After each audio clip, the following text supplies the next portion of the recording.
Info-Cité, une nouvelle émission politique sur Plus FM. Parce que parler politique, c'est aussi et surtout parler de la vie de la cité. Tous les samedis, une nouvelle génération d'invités pour parler politique autrement. Info-Cité, c'est tous les mardis et tous les samedis à 11h15 sur Plus FM, avec Jean-Pascal Jeu. Eh bien voilà, cette émission commence. Jean-Pascal et ses invités, madame et messieurs, bonjour. Bonjour Bernard, bonjour à tous. Info-Cité donc jusqu'à midi sur Plus FM et en partenariat avec la web radio Run City 97.4. Alors pour parler ce matin, eh bien effectivement des invités, ils sont nombreux, ils sont trois. Céline Chahut d'abord. Bonjour Céline Chahut. Bonjour. Vous êtes présidente du Café Citoyen L'Arcadie, vous en êtes la fondatrice, vous êtes également porteuse de projet. Arnold Jacou, psychosociologue. Ouais, bonjour. Et puis nous avons un homme politique avec nous, c'est Jean-Pierre Marchaud d'Europe Écologie Les Verts. Bonjour. Bonjour. Alors on va parler effectivement, c'est le thème aujourd'hui des cafés citoyens. On va peut-être commencer par une question basique. Un café citoyen, c'est quoi? Ce n'est pas un débit de boisson, c'est quoi? C'est un débit d'idées, un débit de parole? Alors non, ce n'est pas un débit de boisson, donc c'est un lieu de débat. Donc on aborde des sujets de société qui nous concernent tous et qui permettent à chacun qui permettent à chacun de s'exprimer sur ces sujets.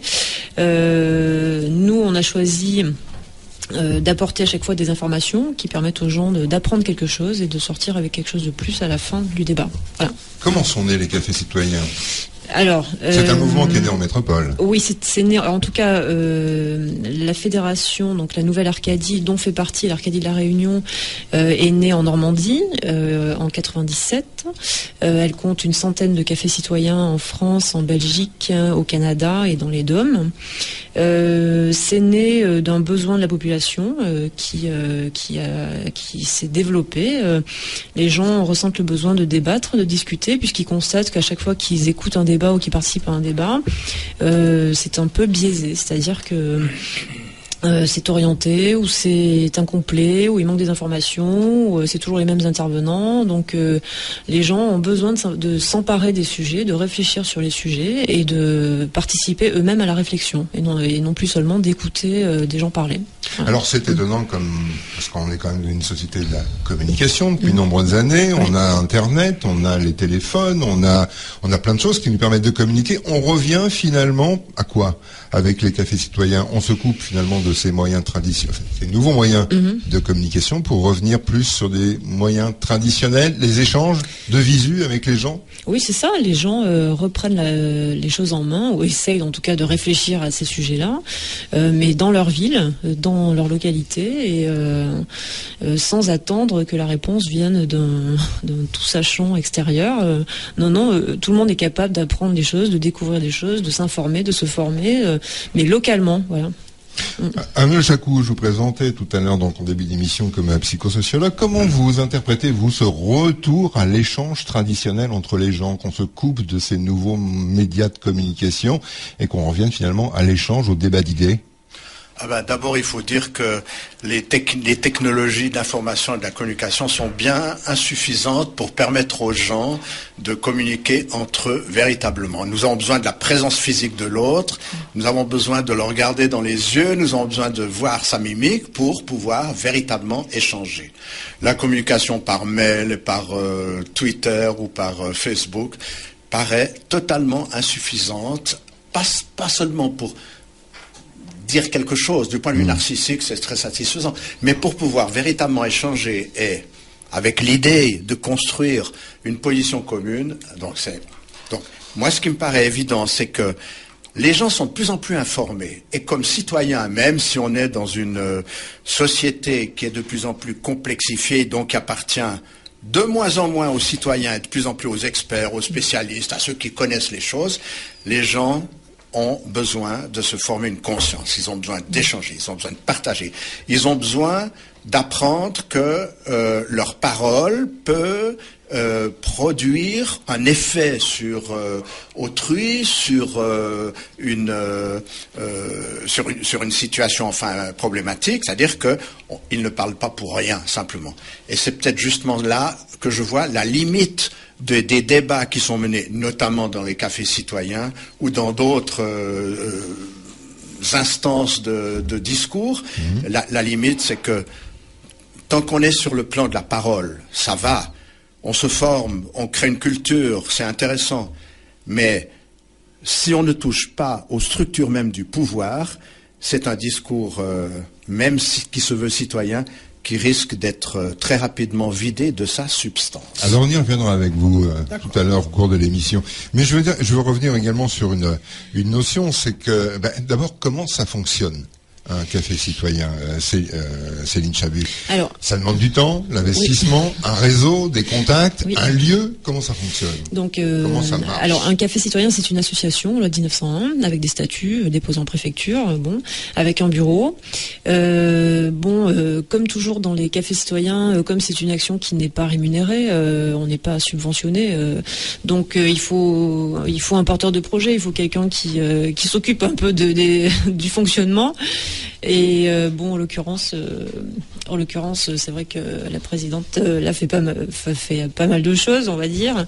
Mais moi je m'en plains pas du tout. Aujourd'hui, ça occupe combien d'heures de votre temps par jour ou par semaine?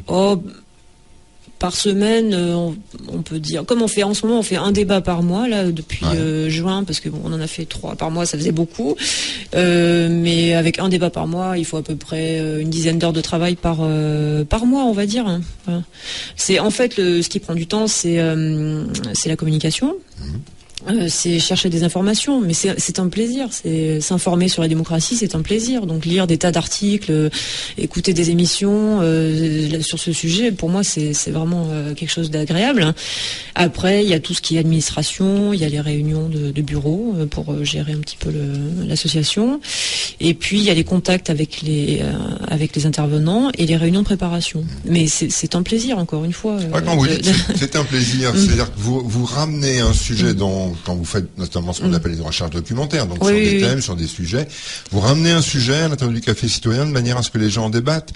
Pour quelle raison? Parce que vous pensez qu'ils n'ont pas l'information, la bonne information, ou que les sujets qui ont été présentés par les médias traditionnels finalement n'ont pas abordé certains aspects des sujets que vous vouliez aborder? Alors, il y a différentes façons d'amener des sujets, c'est-à-dire que parfois on est sollicité. Et le principe du café citoyen, c'est ça. C'est quelqu'un vient nous voir et nous dit on aimerait intervenir là-dessus, parler de ça.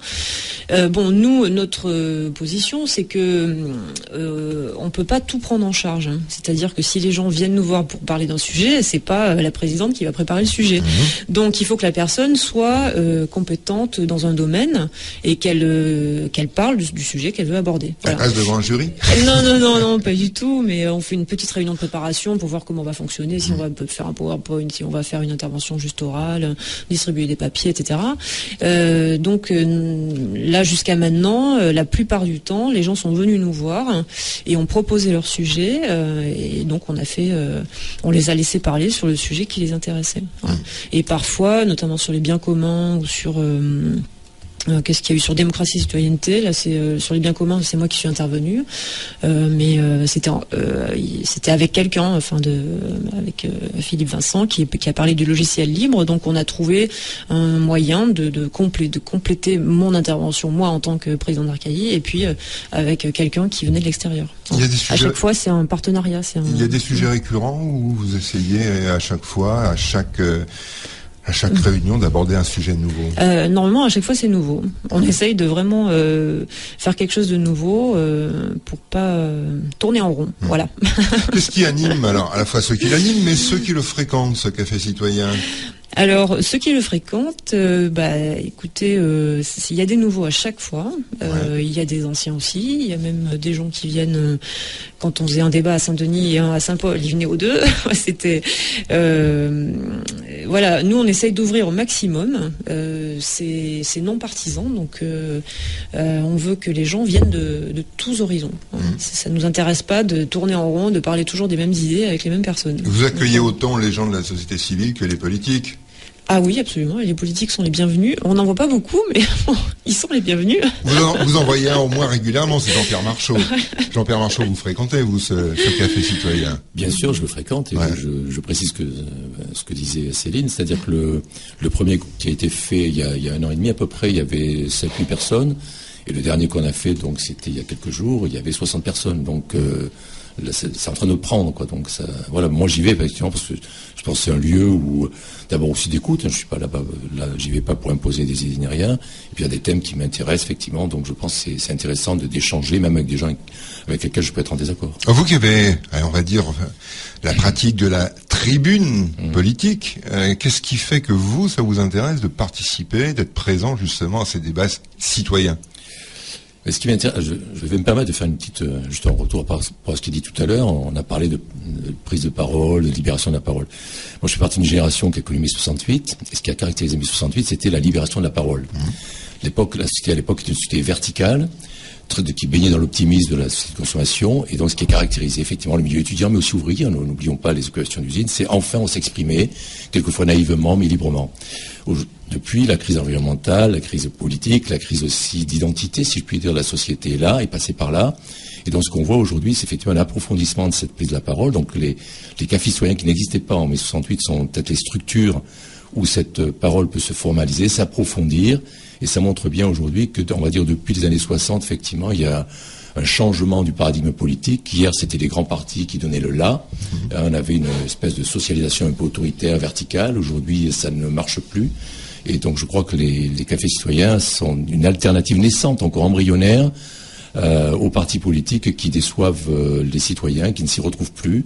On a d'un côté les militants, c'est bien de militaires, hein, donc l'organisation verticale, hiérarchisée, et la P68, puisque je parlais de ça, je crois que c'était la naissance d'une dimension libertaire, d'une critique libertaire de la société qui s'approfondit de plus en plus dans ces cafés citoyens. Donc effectivement, il y a des recherches, moi j'y vais pour ça, parce que ce sont des lieux de parole, et c'est pas que des lieux de parole, parce que moi aussi je fais de la politique, j'agis sur le plan politique, mais c'est important peut-être, même si, comme l'a dit Arnold tout à l'heure, bon, il y a on voit aussi les limites du café citoyen, c'est-à-dire que les limites, ça veut dire, bon, il ne faut pas que ça soit un ressassement de la parole, mais c'est peut-être le relais obligé pour demain, effectivement, la crise. Fondamentalement, je pense que la crise va s'aggraver.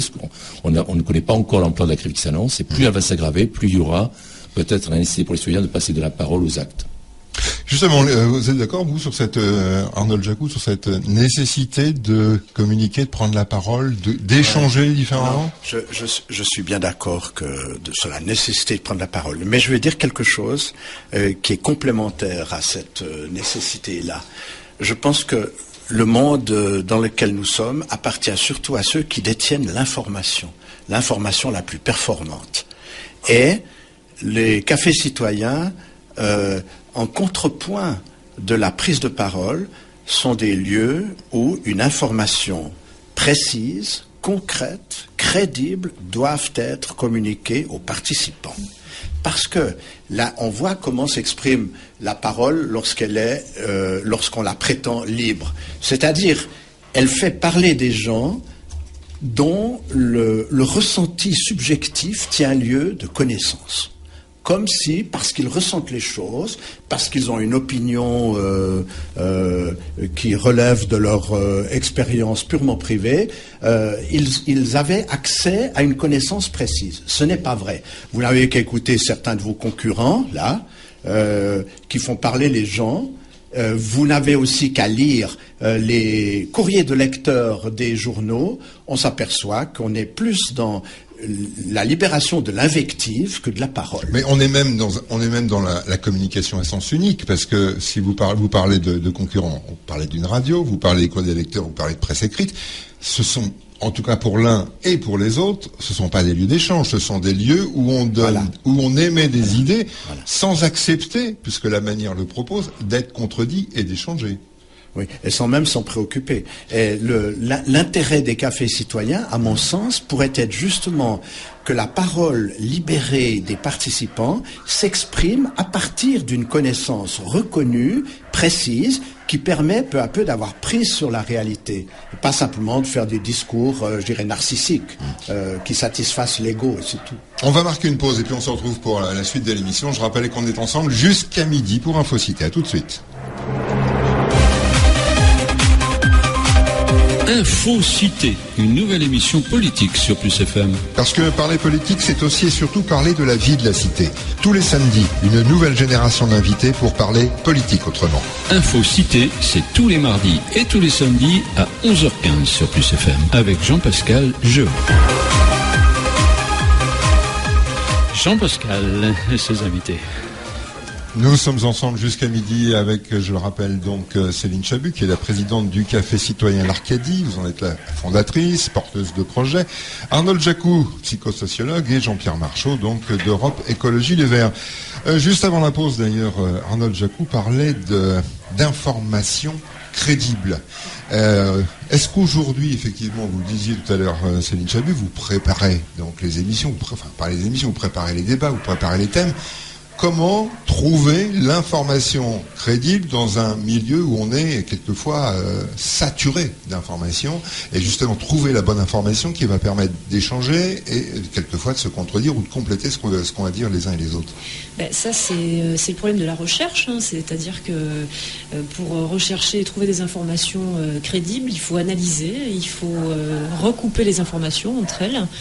Il faut pas croire en tout ce qu'on nous dit. Il faut recouper sans arrêt. Voilà. Et lire pas seulement des économistes, mais aussi des écrits politiques, des écrits de philosophes, des gens qui analysent. Voilà. Il faut analyser les situations et puis faire preuve de bon sens aussi. Donc à partir des connaissances qu'on a et des émissions qu'on voit, des documents qu'on lit, toujours recouper les informations jusqu'à ce qu'on essaye de se rapprocher de quelque chose de vraisemblable, on va dire. Alors on disait, on donnait la définition de Café Citoyen sur la manière de fonctionner, de préparer les débats. Arnold Jacou, moi j'ai une question pour vous. C'est quoi aujourd'hui être citoyen?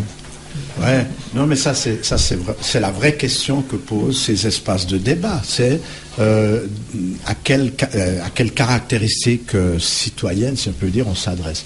Moi, vous savez, je crois que ce que je crois, c'est que c'est l'efficacité de son action, de l'action qu'on mène dans les réalités, qui est la source d'information la plus sûre en ce qui concerne la place et le statut qu'on a dans la société.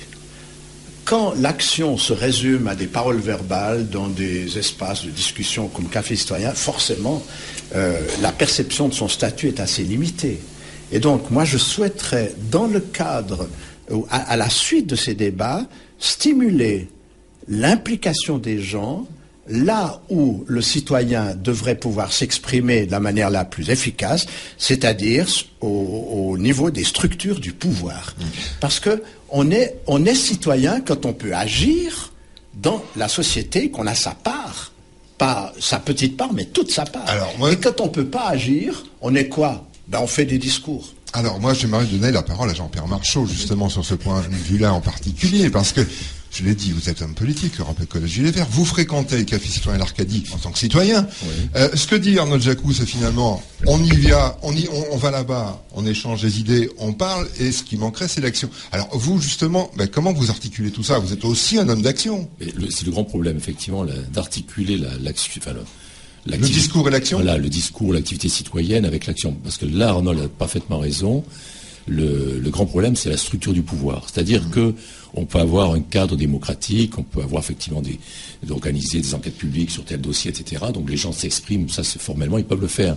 Mais on sait que des décisions sont prises, on sait effectivement qu'il y a des informations qui ne descendent pas au niveau du citoyen. Moi, en tant qu'écologiste, je suis confronté à ça parce que pendant des années, j'ai lutté contre l'incinérateur, je lutte contre le vélo littoral. Donc le job d'un écologiste qui va aller au bout des choses, c'est de se procurer l'information, donc cette information elle est souvent présentée sous un langage très technique, donc il faut se faire un petit peu finalement sortir de son métier d'origine pour décortiquer l'information, ensuite la propager. Donc après il y a un travail effectué d'agitation propagande, il ne faut pas hésiter à le dire, mais qui porte plus sur, on va dire, une idéologie là ou une doctrine, mais simplement sur tel projet dont on doit convaincre les autres de la nocivité. Donc c'est ça l'exercice citoyen. Mais le grand problème il est là.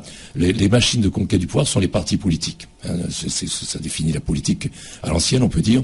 Aujourd'hui, nous, ce qu'on croit, c'est que cet instrument ne fonctionne plus. C'est simplement des partis qui alternent au pouvoir et qui gèrent leur façon, oubliant rapidement les promesses. Je ne vais pas revenir là-dessus. Donc, comment faire que des citoyens qui, par définition, ne sont pas organisés politiquement et sont simplement mouvements, comme les indignés ou d'autres, puissent avoir un impact politique. Donc là, personne n'a résolu le problème, mais il est là, c'est-à-dire de mettre à mal la structure du pouvoir. Ça, moi, la seule alternative, le seul horizon que je vois, c'est une aggravation profonde de la crise politique qui fera que, effectivement, les citoyens seront obligés de s'organiser. Sur quelle base? Regardons la Révolution française où les clubs de citoyens sont devenus quasiment des sortes d'organes politiques qui ont fait la Révolution. Donc est-ce qu'on verra demain une profonde mutation du champ politique avec le déclin des grands partis qui est consécutif au déclin des idéologies annoncées par les sociologues dans les années 60? Eh bien certainement, c'est un peu ce frétillement, ce frémissement que l'on voit dans les cafés citoyens où se cherche quelque chose, comme chez Attac ou d'autres, même si effectivement Attac a aussi une doctrine, mais je pense que même la doctrine d'Attac sera aussi dépassée demain parce que ça viendra d'une base, mais cette base, elle cherche finalement une forme d'expression. Et c'est pour ça que je pense que le devoir des politiques, de ceux qui veulent faire la politique autrement, c'est d'être dans ce mouvement-là, d'être à l'écoute et puis aussi de faire des propositions en sachant qu'on n'a pas, nous n'avons absolument pas la vérité révélée. Céline Chahut, Jean-Pierre Marchot est sensibilisé au fonctionnement, à sa participation à un café citoyen. Est-ce qu'il y a d'autres hommes politiques traditionnels, qui sont sensibilisés à un lieu comme celui-ci où on parle, on échange, on apprend à se connaître ou à se détester selon les idées qu'on va mettre sur la table? Est-ce qu'il y a d'autres gens qui sont sensibilisés, d'autres gens politiques? Écoute, il y a des gens qui travaillent dans des structures, on va dire, municipales ou départementales ou régionales qui viennent, mais enfin, il n'y a pas d'élus. Pour l'instant, on n'a pas vu d'élus. Voilà. Vous avez une idée? Vous connaissez la raison? Ou non? Pas du tout? Je sais pas, non, faut leur demander. Vous pensez qu'ils se suffisent à eux-mêmes à s'exprimer dans leurs commissions permanentes, dans leurs assemblées? Peut-être, mais le risque, c'est à un moment de plus entendre la base, en fait. Et d'être coupé du monde. Une fois qu'on est lancé dans un mandat, qu'on siège à tel ou tel endroit, je sais pas si on entend encore la population. Est-ce que je sais pas. Justement, leur absence n'est pas la cause? C'est-à-dire que finalement, les cafés citoyens, comme le disait Jean-Pierre Marchot, et je demandais aussi l'avis à Arnold Jacou là-dessus. Je vais vous le donner. Est-ce que finalement ce lieu, est-ce que c'est pas une alternative à la prise de conscience avant l'action? Et on sait pertinemment, et on l'a vu avec un certain nombre de mouvements qui ont été initiés par des citoyens, où on a tenté des récupérations politiques sur la finalité de l'action. Est-ce que finalement les politiques ne fréquentent pas parce qu'ils se disent la base ne nous intéresse pas? Juste pour préciser une chose, mais l'Arcadie reste non partisane. On est d'accord. Elle sera pas récupérée par qui que ce soit. On est d'accord, mais ça peut poser problème d'ailleurs, mais je vous assure, elle sera pas récupérée. Un autre Jacou justement là-dessus. Moi je vais prendre des choses sous un autre angle. Allez-y. Depuis plusieurs années, on s'aperçoit que on a affaire à une population dans le monde développé qui est de plus en plus informée, qui est de plus en plus consciente. C'est-à-dire que la relation entre les plus en plus informée, c'est relatif. Qui devrait l'être, qui a la possibilité. En tout cas, c'est potentiel. Après, à elle de faire l'effort de chercher l'information. Donc, la législation française a tenu compte de la chose en soumettant les communes de plus de 90 000 habitants, c'était en 2002, à une loi de démocratie de proximité. C'est-à-dire que on s'est dit, quand même, peut-être qu'au-delà de l'élection, au-delà du pouvoir représentatif par l'élection, les gens ont peut-être quelque chose à dire. Donc on a créé des conseils de quartier. On n'a pas osé parler de démocratie participative, mais on a parlé de démocratie de proximité. Et donc, il y en a ici à La Réunion, à Saint-Denis, à Saint-Paul, je crois, ou à Saint-Pierre aussi, toutes les communes plus de 90 000 habitants.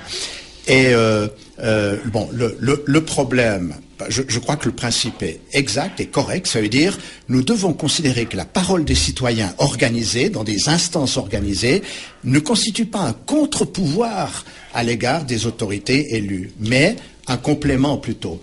Le problème... Attendez. Non, mais une chose, parce que c'est intéressant ce que vous dites, mais souvent... C'est pas sinon, je vous aurais pas invité.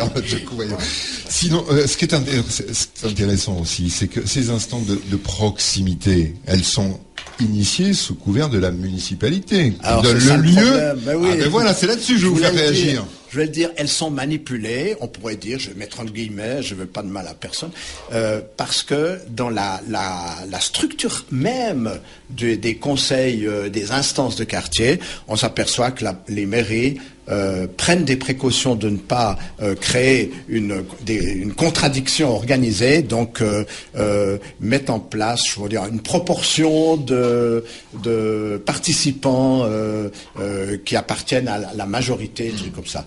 Donc forcément, ça annule en quelque sorte ce que pourrait être véritablement à la fois une aide, un étayage et quelquefois un contrôle de la gestion municipale. Donc en clair, la démocratie participative, alors, c'est bidon, ça fonctionne pas. C'est parfois un peu bidon, ça fonctionne pas parce que moi, je vais revenir à l'idée, c'est que on est véritablement citoyen quand on a le sentiment de pouvoir agir sur les conditions de nos existences, quand on a l'impression qu'on peut faire avancer les choses, tout ça. Mais quand on est démuni de tout, quand on sent exclu, quand on sent, on est dans la position des conseils municipaux où il y a une majorité qui décide toute seule sans aucun contrôle pendant 6 ans, et au fond de la salle, il y a une minorité qui braille, qui et puis qui s'en va en claquant la porte. Donc on n'est pas véritablement dans une démocratie citoyenne.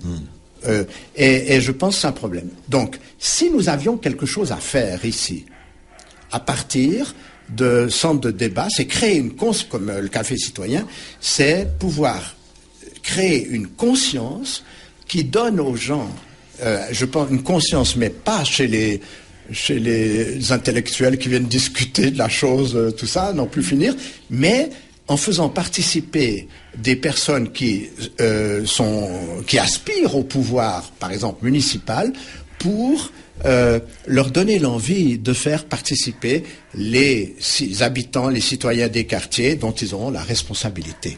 Pour qu'ils envisagent la chose, non pas comme une opposition systématique, mais en se disant que les meilleures décisions qu'on prend sont celles qui sont fondées sur une information de la part des gens, de leur volonté, de leurs aspirations, enfin toutes ces choses-là. Et finalement, le café citoyen, c'est une alternative à la démocratie participative ?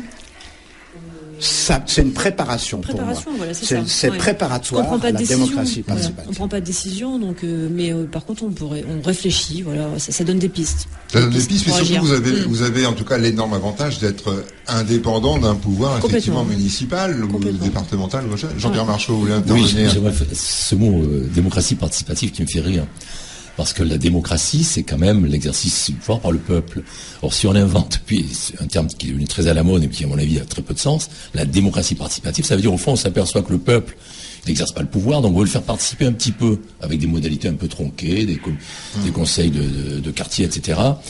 Donc ça en dit long sur le déficit de la démocratie. Mais si on réfléchit bien à l'expression démocratie participative, qu'est-ce qu'elle veut dire ? Dites ça à un grec, il va rigoler. Non, mais c'est par rapport à la démocratie élective, c'est pour ça, c'est de la sémantique qu'on peut discuter. Mais on pourrait parler de démocratie directe ou semi-directe, comme chez nous en Suisse. Ouais. Alors qu'est-ce qui se passe chez vous justement en Suisse ? Vous avez ce phénomène café citoyen, quartier, comité de quartier, vous l'avez abordé. Mais attendez, moi je viens parce que justement, vous êtes en quelque part un témoin privilégié pour nous montrer ce qui fonctionne ou ce qui fonctionne pas. Je viens d'un village de 150 habitants avec une municipalité de 5 personnes. Donc où tout le monde se connaît, où tout le monde parle ? Non, pas du tout. Oh. Il y a une instance de contrôle de la gestion de la municipalité qui se réunit sous assermentation 4 fois par année, chaque trimestre. Les habitants se réunissent et écoutent le rapport de la municipalité, orientent les choses, valident ou invalident ce qui est en train de se passer. Ça veut dire aucun pouvoir, même au niveau le plus élémentaire, ne peut prendre de décision sans soumettre cette décision à un débat public avec des gens qui s'expriment. Et à tous les niveaux, ça se passe comme ça. Et y compris au niveau gouvernemental, n'est-ce pas? Il y a, bien sûr, c'est plus compliqué. Bon, il y a que 8 millions d'habitants en Suisse, mais enfin quand même, c'est plus compliqué. Donc ça passe à travers le système, soit de l'initiative populaire, soit du référendum populaire. L'initiative, est obtenue par la signature, je crois, de 120 000 habitants. Qui propose une loi, et le référendum s'applique à des lois qui ont déjà été votées mais qu'on veut modifier. Donc on a un système de contrôle, mais c'est un contrôle qui est utile, parce que ça veut dire que quand la décision est prise, elle ne provoque pas de discours, de blabla, d'invectives, tout ça. Elle est acceptée par tout le monde. Double majorité en Suisse, majorité du peuple et majorité des cantons. Je reviens sur ce fonctionnement et sur les débats qui animent un café citoyen. Finalement, on l'a dit tout à l'heure et Jean-Pierre Marchaud l'a souligné, la démocratie participative, ce n'est qu'une sombre partie de rigolade. Est-ce que dans un café citoyen, finalement, on a, en dehors de cet espace, d'autres outils et la possibilité de mettre des choses en œuvre? À l'intérieur du café citoyen? Oui. Ou en tout cas que ça débouche sur quelque chose. Parce qu'aujourd'hui, autour de cette table, que ce soit Arnold Jacou ou Jean-Pierre Marchaud, finalement, ce que regrettent les uns et les autres, et ce qu'on pourrait regretter, c'est que finalement, les gens aient des idées, les émettent, mais que face au fonctionnement actuel de notre démocratie politique, on soit dans l'impossibilité de mettre en œuvre un changement, un vrai changement, si vous me permettez l'expression. Nous, on n'a pas d'action directe, à part, il y a des idées qui ont fusé pour présenter une sorte de charte, par exemple, mais une sorte de charte aux futurs candidats en politique, mais est-ce que c'est le rôle de l'association? Non. C'est pas le rôle de l'association. Nous, tout ce qu'on a pu faire, c'est par exemple rédiger un livre, écrire un livre, on peut le citer, collecter des idées. Voilà, le livre, ça s'appelle La démocratie, c'est nous. C'est rédigé par des acteurs de la vie sociale de tous horizons, des juristes, des journalistes, des chefs d'entreprise, une enseignante. Et oui, moi j'ai rédigé quelque chose sur la politique, justement. Mais nous, on est dans le débat d'idées, donc on peut pas agir directement, mais enfin déjà faire réfléchir les gens, contribuer à constituer une culture, voilà, c'est notre travail. Animer un café citoyen, c'est déjà agir en quelque sorte. Pour moi, oui. Mais enfin, je comprends que certains disent ça suffit pas. Bien sûr, ça suffit pas, mais enfin, c'est le début. Voilà. Oui, Arnaud Jacou.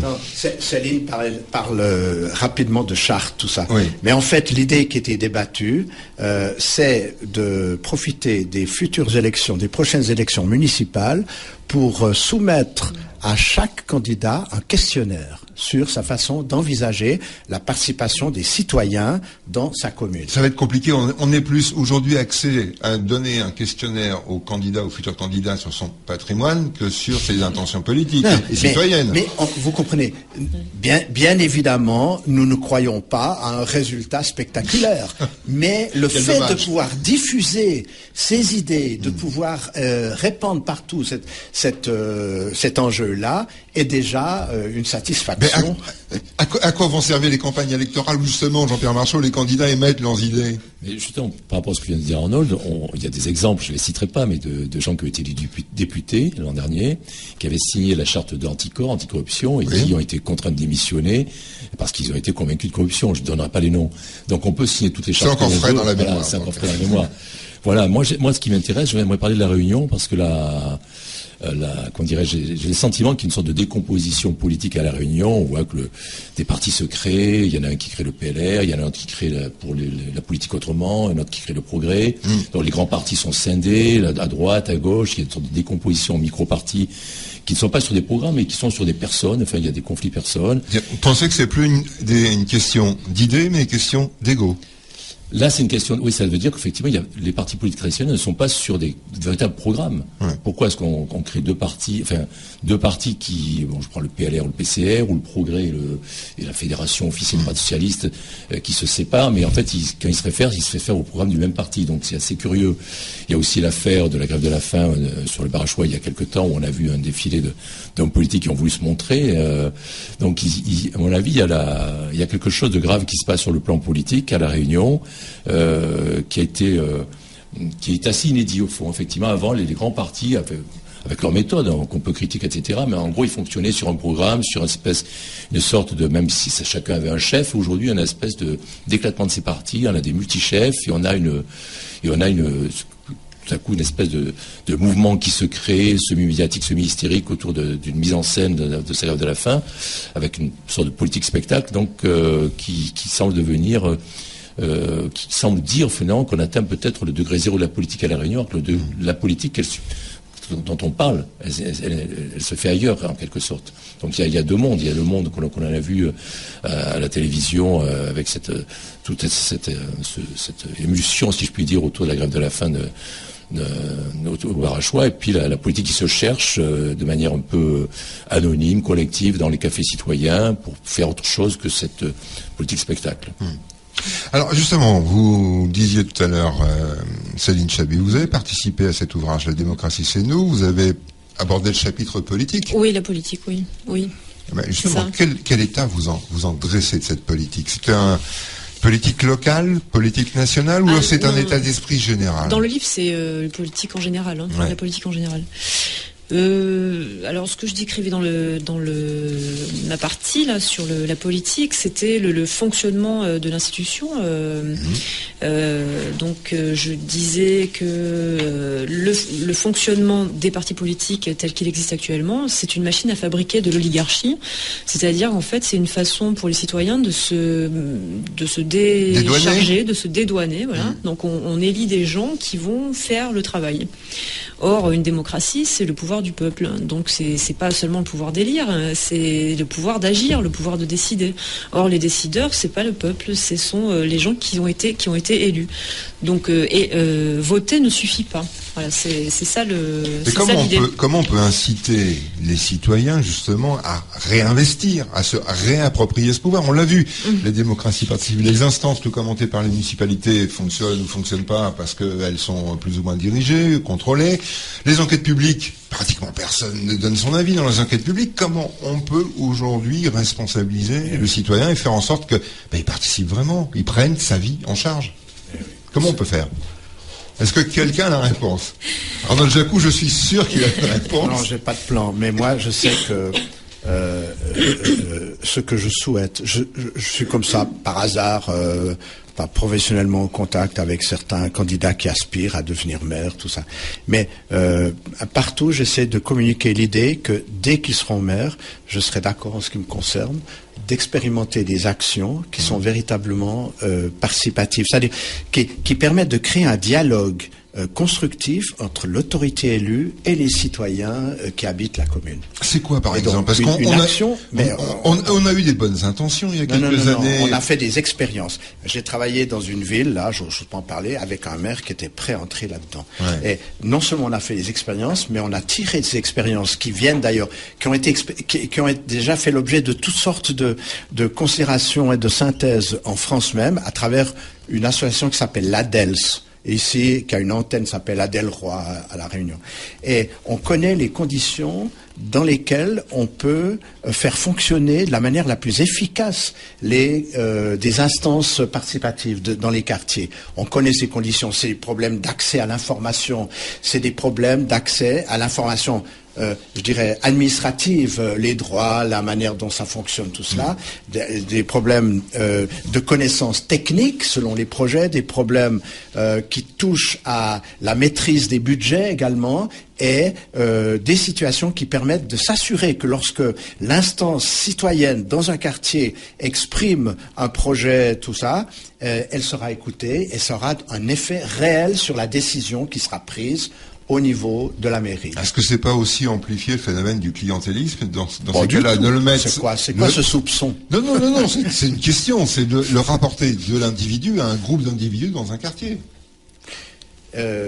Il s'agit de travailler dans le sens de l'intérêt général ou de l'intérêt commun et permettre aux gens de savoir que lorsqu'ils expriment un besoin précis dans un champ de compétences qui a été identifié, avec la présence d'experts qui sont à leur service, pas au service du pouvoir éloigné, mais à leur service, et avec la présence d'une autorité qui est en mesure d'étayer la décision, eh ben, dans cette situation-là, les citoyens retrouvent leur pouvoir. On retrouvera le pouvoir non pas à travers des discours, mais à travers la réussite d'actions qui ont été imaginées et réalisées dans les quartiers mêmes. Céline Chahut. Oui, il faut bien dire que ce fonctionnement existe en Suisse, mais aussi en Bavière, où il y a des maires qui travaillent avec leurs administrés et qui prennent des décisions ensemble, notamment pour pallier à la crise énergétique. Donc ils s'organisent tout simplement. Bon, bien sûr, ce sont des petites localités, mais enfin c'est possible. C'est-à-dire que ces gens-là sont exceptionnels pour fonctionner comme ça. Qu'est-ce qui nous empêche, nous, localement, d'inciter les politiques à fonctionner de cette manière? Bonne question. Moi, je suis un étranger. Attendez. Un étranger serait non, mais la réponse, c'est qu'est-ce qui nous empêche? On n'a pas ici une culture de la participation. On n'a pas une culture du débat constructif. La culture va plutôt, comme je disais tout à l'heure, dans le sens de l'opposition, de l'invective, de la confrontation. Et pour la créer, probablement qu'il faut changer. C'est une révolution copernicienne, 180 degrés. Jean-Pierre Marchot, je vous pose la même question. Qu'est-ce qui nous empêche? Merci de me la poser. Mais je crois que c'est le poids de l'histoire, le poids du passé. La Réunion moderne est sortie un peu de la départementalisation. Elle est issue d'une société coloniale fracturée par l'esclavagisme. Ce qui manque à la Réunion, je pense, c'est la Réunion en fait est plongée depuis des décennies dans une course à la société de consommation, et donc il n'y a pas eu d'éducation à la citoyenneté. Je crois qu'il y a un gros déficit de ce côté-là. L'éducation, paradoxalement, nous sommes tous citoyens, nous sommes libres, mais la liberté, ça s'éduque, la citoyenneté, ça s'éduque. Et donc ça, il y a un grand déficit. Et s'il y avait quelque chose à faire, alors peut-être que les cafés citoyens sont un lieu d'éducation à la citoyenneté, il devrait être encore beaucoup plus populaire et pouvoir effectivement s'adresser à un certain nombre de gens, parce qu'on doit apprendre à être citoyen. On l'est effectivement, mais on doit apprendre pour l'exercer, ce métier. Alors, comme tu parles d'invectives, c'est vrai que dès qu'il y a un débat public, il y a beaucoup d'invectives. Pas que ça, parce qu'il y a aussi des gens qui sont capables de mesures, mais c'est vrai que très souvent, on voit une crispation et l'invective prend le dessus. On l'a vu sur la remise en cause avec la crise requin de la réserve marine, avec le problème du parc national des Hauts. Donc il y a effectivement beaucoup de crispation, parce que peut-être effectivement il n'y a pas d'éducation à la citoyenneté, parce que la Réunion a une histoire finalement démocratique très jeune, très précipitée de manière très rapide dans la société de consommation, où l'acquisition d'un bien matériel, d'un statut social semble plus important pour beaucoup de gens que la réflexion sur le métier de citoyen. Donc je crois que c'est là qu'il y a un grand déficit et notre responsabilité, elle est là, elle est d'éduquer la citoyenneté. Et je disais tout à l'heure que la fragmentation, la fracturation du champ politique, elle est inquiétante, parce que là où le politique organisé disparaît et se réorganise autour de roitelets ou de petits chefs qui nagent qui surfent sur la démagogie, eh bien il y a à craindre que cette citoyenneté ne progresse pas beaucoup. Finalement, cette invective, elle est plutôt réactive, parce que finalement ce sont des réactions de gens à qui on n'a pas demandé leur avis au préalable, en quelque sorte. Je trouve, si j'étais un homme politique, je vais aller dans le sens de ce que Jean-Pierre vient de dire, si j'étais un homme politique, je m'interrogerais sur la dimension du discrédit qui pèse systématiquement sur la fonction politique. Et j'aurais envie de demander aux citoyens de m'aider à construire une vie vivable sur un territoire donné, et pas simplement agir toujours en opposition, en méfiance. Il va falloir aussi changer le système, parce que comme le disait tout à l'heure Céline Chahut, on a élu des gens, c'est-à-dire on a délégué notre pouvoir de citoyen à des hommes politiques. C'est-à-dire que là, on va remettre en cause... C'est par substitution. Oui, on remet en cause le fonctionnement. Il faut changer le fonctionnement. On le complémentarise. Très bien. Alors, pour terminer, il nous reste 2 minutes. On va quand même parler de ce qui va se passer dans les prochaines semaines ou dans les prochains mois pour le Café Citoyen de l'Arcadie de la Réunion. Quel programme ? Alors le prochain débat, donc ce sera fin septembre, le 4e mercredi du mois de septembre, toujours à la Cerise, à 20h. Et donc, à Saint-Paul, hein. À Saint-Paul, voilà. C'est 1 rue Eugène Daillot, à côté de l'espace Le Comte de Lille. Et donc on va parler de l'écologie à La Réunion, justement. On va faire un petit état des lieux sur l'écologie à La Réunion. Voilà. Pour les prochains, au moins au mois de décembre, on fera sûrement quelque chose sur pour le 20 décembre en fait. Hein. Sur le 20 décembre. Tu peux Oui, l'idée c'est de profiter, alors avant le 20 décembre on le fera, de faire un débat un peu polémique sur, on n'a pas encore le titre, mais en gros ça voudrait dire au fond Sarda Gariga, libérateur ou imposteur, hein, d'essayer de revenir sur le sens de cette abolition. On sait que il y a un grand respect pour la personne de Sarda, mais il y a en même temps une dimension critique aujourd'hui qui revient sur cet événement. Donc de donner un peu les éléments, les clés, il ne s'agit pas d'imposer quoi que ce soit, mais de créer un lieu de débat où on pourra revenir sur le sens du 20 décembre et au-delà un peu de la géographie, et donner un peu d'éléments critiques pour éviter de fétichiser le 1948 et de le remettre dans la lumière crue des projecteurs, de voir exactement ce qui s'est passé, parce que beaucoup de choses qu'on vient de dire sont aussi un héritage très lointain de ce 20 décembre 48. Céline Chahut, rapidement, si on veut devenir adhérent ou sympathisant au Café Sylvain de l'Arcadie, quelles sont les coordonnées? Alors, donc il faut me joindre, par mail, Chahut, CHABUT, .Céline@gmail.com. Sinon, il y a la page Facebook de l'Arcadie et vous nous mettez un petit mot, donc il faut mettre Café citoyen de l'Arcadie de La Réunion. Voilà. Merci à vous en tout cas, merci d'avoir participé à cette émission. Info Cité, une nouvelle émission politique sur Plus FM. Parce que parler politique, c'est aussi et surtout parler de la vie de la cité. Tous les samedis, une nouvelle génération d'invités pour parler politique autrement. Info Cité, c'est tous les mardis et tous les samedis à 11h15 sur Plus FM avec Jean-Pascal Jeu.